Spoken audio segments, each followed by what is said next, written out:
A gente vai ver um vídeo agora, daqui a pouco a gente volta para poder comentar. Pode rodar, por favor. O que a gente tem que fazer, que é o que eu acho, é o restabelecimento enquanto poder de características profundamente masculinas na nossa sociedade. E mas aí você é machista, o cara. Eu sou. Então me chamem, eu sou. Porque tem que. Certas coisas tem que ser. Tem que dar o nome aos bois. Esse vídeo, candidato, é de 25 de abril do ano passado, num programa na internet que o senhor tinha, tá ali com alguns colegas. Carro Alfa.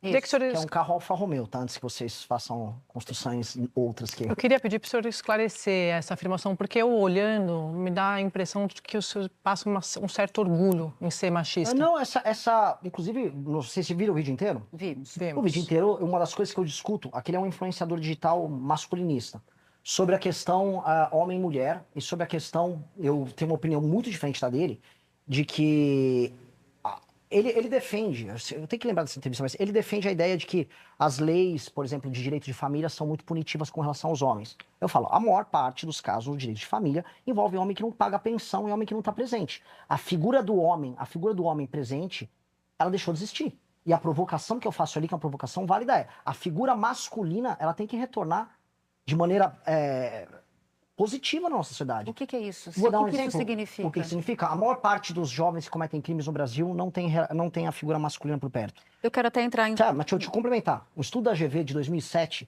mostra que os meninos que vão parar na FEBEM e os meninos que cometem crime, em 80% dos casos, eles não têm a figura paterna. A ausência da figura masculina tem uma correlação mais forte do que o índice Gini, que é o índice de desigualdade, para o cometimento de crime. O que eu quero dizer, a figura do bom pai, do bom avô, do bom homem de referência, faz falta para, inclusive, para menino e para menino, mas especialmente para o menino. E essa figura tem que ser construída. E aí entra um grave problema que está pegando a sociedade brasileira como um todo. Nós estamos vivendo uma sociedade de famílias desconstruídas, da figura masculina moída. Mas o senhor se coloca como um homem machista? Não, ali é uma provocação. Você tem que saber o momento da provocação. Não, o senhor disse, a gente acabou de mostrar. O senhor estava bastante à vontade sim. ali. E no vídeo, e no vídeo todo, são raros os momentos em que o senhor de fato discorda Mas você desse... viu esse momento? Eu vi todos A gente os viu momentos. todos. Perfeito. Então, Eu vi todos. Eu só queria, só para concluir, porque se conecta com o que o senhor estava dizendo. O senhor também disse, aqui é uma aspa sua, tá, candidato? A ausência de presença masculina é um dos maiores elementos constitutivos de um jovem que comete um crime. Ele não tem exemplo, ele não tem limite, ele não tem estruturação. A gente está falando de um país em que metade dos lares brasileiros chefiados por mulheres. E não significa que não haja a figura masculina nesses lares, tá? Isso é diferente de mãe solo. O senhor está culpando as mulheres pela criminalidade? Natuza, pelo amor de Deus. É isso? Não, eu queria entender. O maior culpado é o homem, e isso se relaciona com essa fala. Não, é porque quando não tem homem, o lar fica desestruturado e a mulher vai educar um criminoso. E por isso que as famílias que são biparentais, têm o pai e a mãe, elas são mais funcionais. A família monoparental brasileira, em que o homem não paga pensão e não está presente, ela vai gerar um menino problemático. A ausência da figura paterna, isso não só no Brasil. Tem estudos nos Estados Unidos da América, o Thomas Sowell fala muito disso. A ausência da figura masculina, ela tem um efeito gerador de garotos indisciplinados que vão ter um pior desempenho escolar e que vão cometer crimes que afetam a sociedade como um todo. Mas é porque passa a impressão, candidato, mas que a mulher não sabe... Deixa eu só concluir. Você não deixou concluir. Não, eu vou deixar o senhor concluir. É que isso passa a impressão de que o senhor não tem apreço pelo que as mulheres fazem na educação dos seus filhos. Por que eu estou te dizendo isso? Isso soa como só o homem, se não tiver homem, e eu não estou dizendo aqui que as famílias, os filhos não precisam de pais, todo mundo precisa, responsabilidade afetiva, responsabilidade financeira, tudo isso aqui é dado como o céu está azul hoje, tá? Sim. Só para não ter confusão disso. Então, o meu ponto é, quando o senhor diz isso, automaticamente passa-se a impressão de que os lares em que não existe a figura masculina são lares de filhos desestruturados. Isso não é verdade. Vamos lá. A maior parte dos casos de rapazes que cometem crimes vem de famílias em que o pai não está presente. Ponto. Isso é estatístico, isso é um dado. Esses rapazes também apresentam desempenho escolar inferior. Ponto. Famílias monoparentais têm renda menor. Ponto. Isso é um dado da realidade. Se alguém acha que a minha impressão vai machucar ou não, aí paciência. Talvez eu não seja o melhor comunicador do mundo. Só que o que eu tô falando é uma verdade.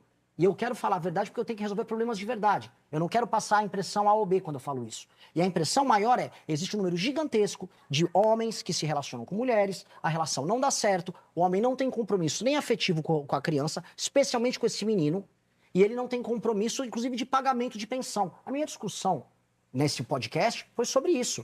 A minha discussão desse tema. O que é o machismo? Isso é uma provocação. O que é o machismo? Vamos restabelecer a boa autoridade masculina ali. Eu sei, você pode não, eu tô com provocação. Só que, pra mim... Eu tô ouvindo o senhor. A questão central aqui é o seguinte... Eu quero fazer uma pergunta na sequência, só não, isso. Tudo bem. Eu tô esperando o senhor terminar. Tá ótimo. A questão central se você não restabelece este tipo de postura próxima, se não do pai, de uma autoridade masculina que esteja próximo do rapaz, estabelecendo limites e exemplo, que sirva de espelho, a tendência desse rapaz não é apenas o cometimento de crime, mas é de ter uma vida mais disfuncional e reproduzir ele, naquela sociedade a qual ele faz parte, comportamentos que são deletérios para ele, para outras moças, que nessa sociedade acabam se perpetuando, desculpa, deixa eu terminar, em um contexto de empobrecimento. As famílias a tendência de ter famílias monoparentais em grupos sociais mais humildes é maior. Eu fiquei muito... O senhor usou a palavra exemplo, era isso que eu ia perguntar. O senhor acha que exemplo que isso aqui dá? Honestamente, eu não estou preocupado com isso. Mas o senhor é um líder de um grupo político, Sim. Tem seguidores. Só que as pessoas Quando o senhor diz eu sou machista, tem que dar nome aos bois. Deixando muito claro, as pessoas entenderam a minha mensagem. O que elas entenderam com essa mensagem? Entenderam a mensagem que eu falo sempre disso. Esse tema que, inclusive, a Natuza citou. A figura masculina presente, o bom pai, o bom tio, o homem presente, o bom avô, isso tem que ser restabelecido e não combatido. E existe um combate, inclusive na internet que acontece sobre isso, discussões bizantinas, em geral entre pessoas de classe média, envolvendo mulheres e homens, movimento Red Pill versus movimento feminista, que são inúteis num contexto em que a maior parte da população mais pobre não tem a figura do pai presente. Em vez de a gente discutir como restabelecer a boa autoridade masculina, Candidato, o bom exemplo masculino... Quando o senhor diz que o senhor é machista, o recado que passa é que é um discurso violento contra mulheres. Bom, então tente achar eu falando alguma coisa de discurso violento contra mulheres nesse contexto aí. O senhor disse, sou machista. Tem que dar nome aos bois. Olha só, se você entendeu a provocação, então paciência. Se eu passei essa mensagem para você, lamento. O que eu estou tratando o tempo todo, inclusive nessa entrevista, é isso. O senhor acha que as mulheres entenderam que ser machista é um afago? Eu não sei, Sadi. Eu não sei. Eu não sei o que elas vão entender. Agora, a mensagem que eu quero tratar e o que eu trato como programa não é isso. Eu não vou ficar pegado aqui se eu machuquei, eu passei a impressão A, B ou C. Eu não sou a melhor pessoa do mundo para fazer o marketing de mim mesmo. Agora, a ideia que eu estou defendendo aqui está certa. E é isso que importa. Candidato, em agosto de 2021, uma jovem de 21 anos registrou um boletim de ocorrência contra o senhor por estupro. O senhor foi absolvido por insuficiência de provas. Ainda assim, como o senhor é candidato a presidente da República, eu queria entender o que aconteceu naquela noite. Eu saí com ela, a gente tinha um namoro, a gente tinha um relacionamento. O relacionamento termina, a gente estava naquele rescaldo, era o período da pandemia, ela estava muito estressada. E foi isso, a gente ficou à noite, não teve relações sexuais. Ela retorna para casa dela, os parentes dela não gostavam de mim, ela saiu escondida, porque era o período da pandemia e havia todas essas restrições para sair. Ela não sabia como explicar, a família convence ela a me dar um corretivo, e aí ela faz uma falsa acusação contra mim. No mesmo dia, eu tenho todas as provas disso, ela liga para mim, da delegacia, Renan, o que eu tô fazendo? Me ajuda, me ajuda, me ajuda.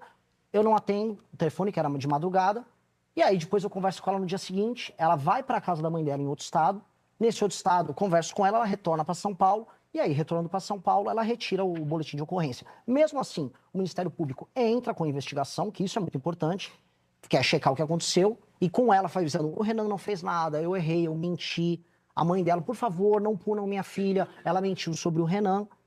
O Ministério Público leva a julgamento e o juiz, na audiência, o Ministério Público pede a minha absolvição, ela pede a minha absolvição e eu sou absolvido.